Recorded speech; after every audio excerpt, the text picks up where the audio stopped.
Hello guys, ഇന്നത്തെ എൻ്റെ ഉച്ചയൂണ് എന്ന് പറയുന്നത് ഇതാണ് കേട്ടോ. ഓരോരാൾക്കും ഓരോ തരത്തിലായിരിക്കും ഉച്ചയൂണ് എന്ന് പറയുന്നത്. അപ്പോൾ എനിക്ക് എന്തായാലും ഇന്ന് എന്താ പറയുക, പുളിശ്ശേരി ഉണ്ട്. പിന്നെ ഇതെന്താ സാധനം എന്നറിയോ? വിനാഗിരിയിലിട്ട് സിർക്കയിലിട്ട് വെച്ച കാന്താരി മുളക്. പിന്നെ തോരനുണ്ട്, പയറ് തോരൻ. പിന്നെ നമ്മുടെ അയില വറുത്തതുണ്ട്. ഇതാണ് എൻ്റെ ഉച്ചക്കത്തെ ഫുഡ് എന്ന് പറയുന്നത്. വലിയ പ്ലേറ്റാണ് ഗൈസ്, കണ്ടാൽ തന്നെ മനസ്സിലാവും.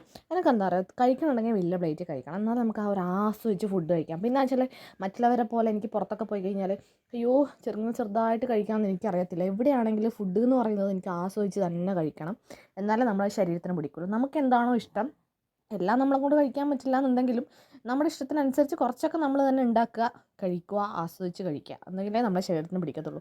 അപ്പോൾ ഇതുപോലൊക്കെ ഹെവി ആയിട്ട് ഫുഡ് കഴിക്കുന്നവർ എന്തായാലും കമൻറ്റ് ചെയ്യുക, സിമ്പിളായിട്ട് കഴിക്കുന്നവർ കമൻറ്റ് ചെയ്യുക. ഇത് കഴിച്ചത് കൊണ്ടൊന്നും വയറ് ചാടത്തൊന്നുമില്ല കേട്ടോ, അതൊക്കെ വെറുതെ ഒരാൾ പറയണം. എന്നോട് പറയും ഇത്രയൊന്നും ചോറൊന്നും കഴിച്ചേക്കല്ലേ, കഴിച്ച് കഴിഞ്ഞാൽ ഉണ്ടല്ലോ